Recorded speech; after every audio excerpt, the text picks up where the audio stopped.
राधे राधे प्यारे भक्तों, किसी भी चीज का घमंड मत करो, क्योंकि जिस क्षण घमंड जन्म लेता है उसी क्षण पतन की यात्रा भी शुरू हो जाती है। याद रखो, ये संसार क्षण भंगुर है। यहां जो आज है वह कल नहीं भी हो सकता। धन का घमंड, पद का घमंड, रूप का घमंड, बुद्धि का घमंड, संबंधों का घमंड, ये सभी मनुष्य को धीरे धीरे भीतर से खोखला कर देते हैं। श्री कृष्ण कहते हैं, जो स्वयं को सबसे बड़ा समझने लगता है वह ईश्वर से सबसे दूर हो जाता है, क्योंकि ईश्वर वहीं ठहरता है जहां विनम्रता होती है, जहां अहंकार नहीं, केवल समर्पण होता है। सोचो, आज जो शक्ति हाथों में है, क्या वो सदा रहेगी? आज जिन लोगों की भीड़ चारों ओर दिख रही है, क्या वे सदा साथ रहेंगे? समय किसी का स्थायी साथी नहीं है। समय वही है जो राजा को रंक बना दे, और रंक को राजा।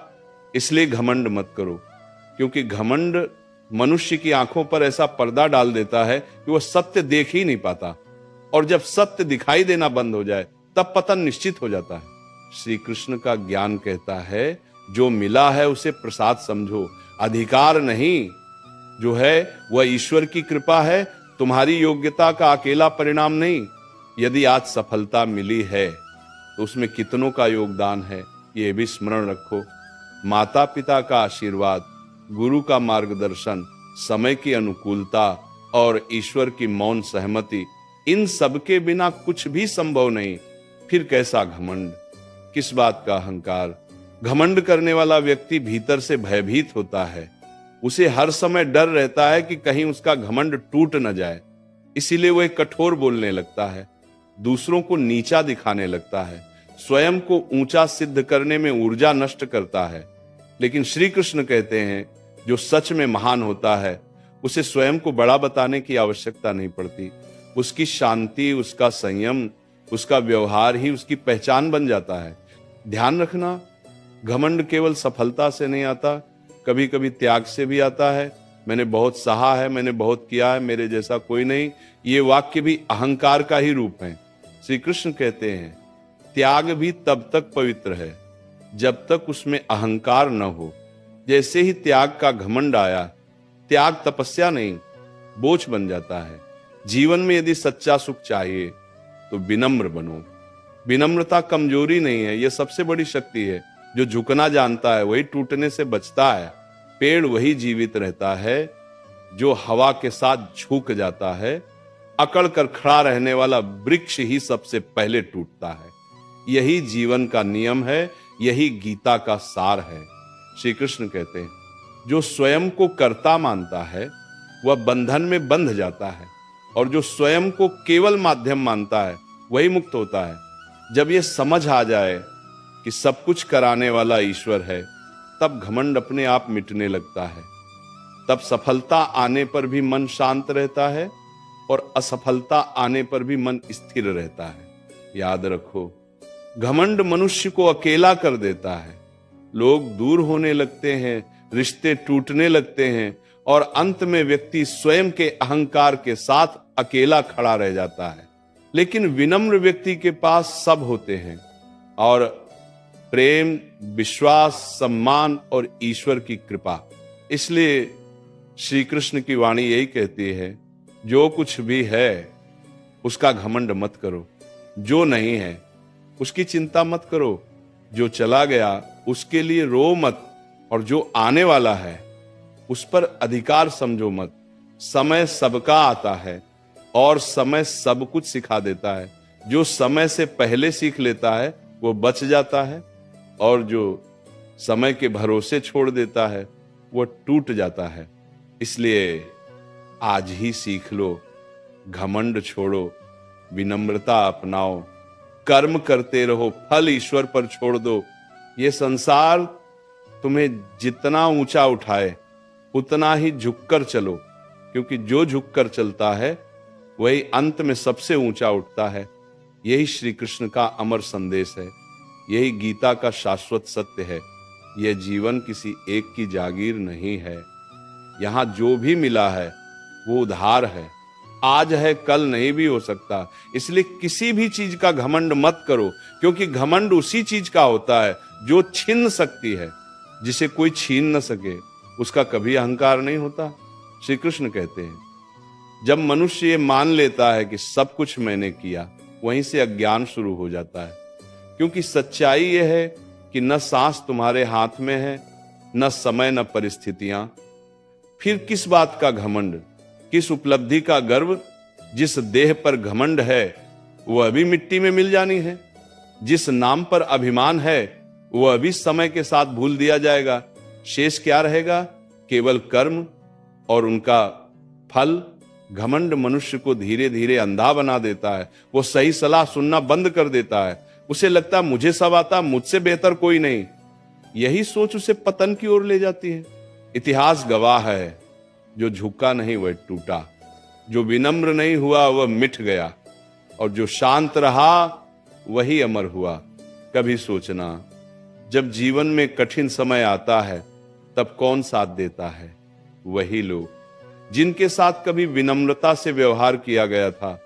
घमंडी व्यक्ति संकट में अकेला रह जाता है, क्योंकि उसने हमेशा ऊंचाई से बात की, कभी बराबरी से नहीं। इसलिए जब वो गिरता है कोई हाथ बढ़ाने वाला नहीं होता। श्री कृष्ण का ज्ञान कहता है बड़ा बनने के लिए ऊंचा बोलना नहीं पड़ता, गहरा होना पड़ता है। समुद्र कभी शोर नहीं करता, फिर भी सबसे विशाल होता है, और जो खाली होते हैं वही ज्यादा आवाज करते हैं। यदि जीवन में सच में आगे बढ़ना है तो शोर नहीं, शांति अपनाओ, दिखावा नहीं, सच्चाई अपनाओ। घमंड केवल शब्दों में नहीं होता, ये व्यवहार में छिपा होता है। किसी को तुच्छ समझना, किसी की पीड़ा को छोटा मानना, किसी की मेहनत को नजरअंदाज करना, ये सब घमंड के ही रूप हैं। श्री कृष्ण कहते हैं जिस दिन हर प्राणी में ईश्वर दिखाई देने लगे उस दिन अहंकार स्वतः समाप्त हो जाता है। ध्यान रखो, जो आज नीचे है वो कल ऊपर भी हो सकता है, और जो आज ऊपर है वो कल नीचे भी आ सकता है। इसलिए कभी किसी को छोटा मत समझो। समय पलटते देर नहीं लगाता। समय किसी का मित्र नहीं, केवल साक्षी है।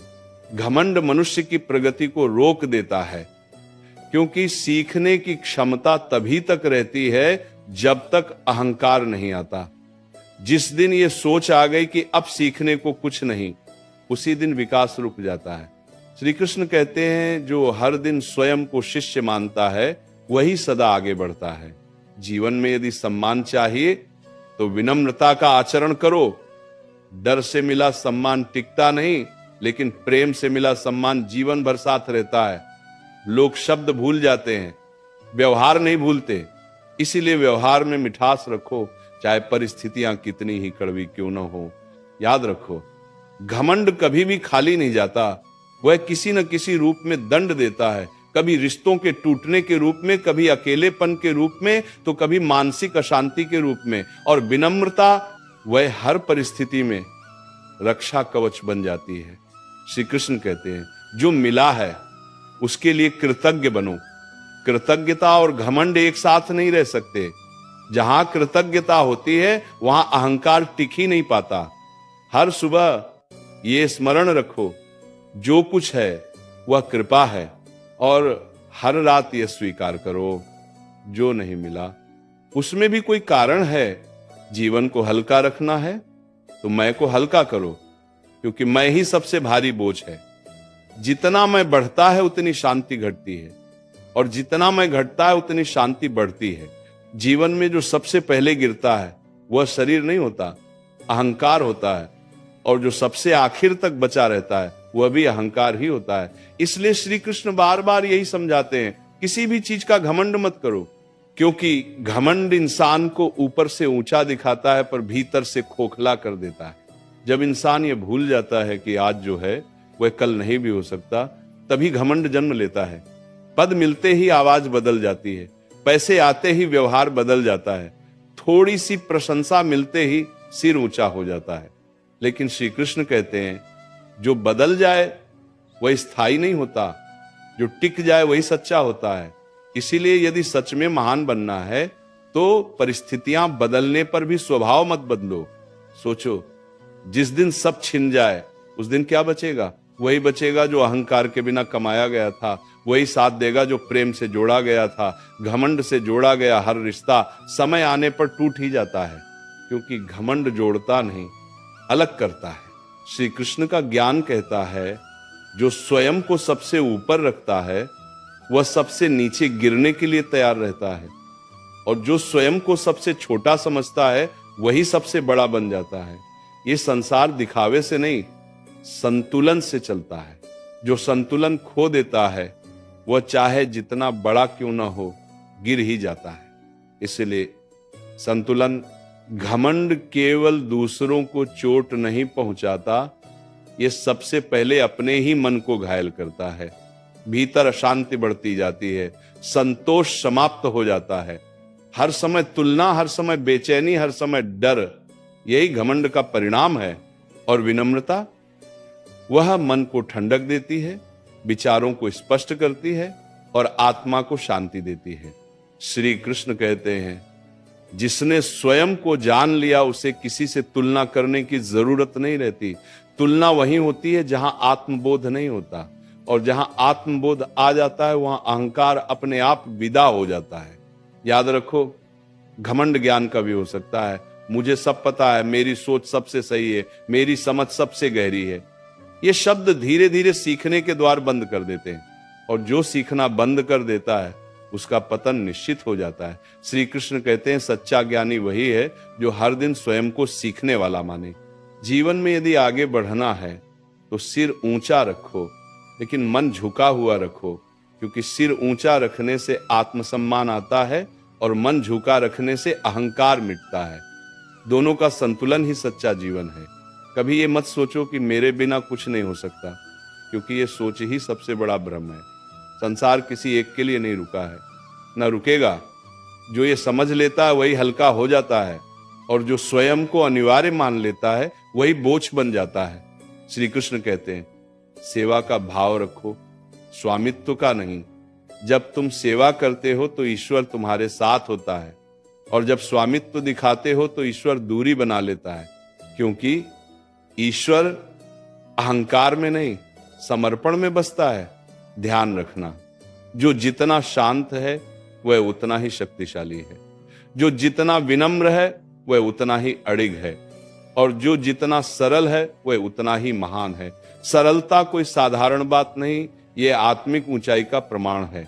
इसलिए श्री कृष्ण की ये वाणी जीवन का नियम बना लो। ऊंचाई मिले तो झुक जाना, सम्मान मिले तो कृतज्ञ बन जाना, सफलता मिले तो शांत रहना, और असफलता मिले तो टूटना मत, क्योंकि जो झुककर चलता है वही दूर तक जाता है, और जो अकड़ कर चलता है वो जल्दी थक जाता है। यही गीता का सार है, यही जीवन का सत्य है, और यही वह अमर ज्ञान है जो मनुष्य को घमंड से मुक्त कर आत्मिक शांति की ओर ले जाता है।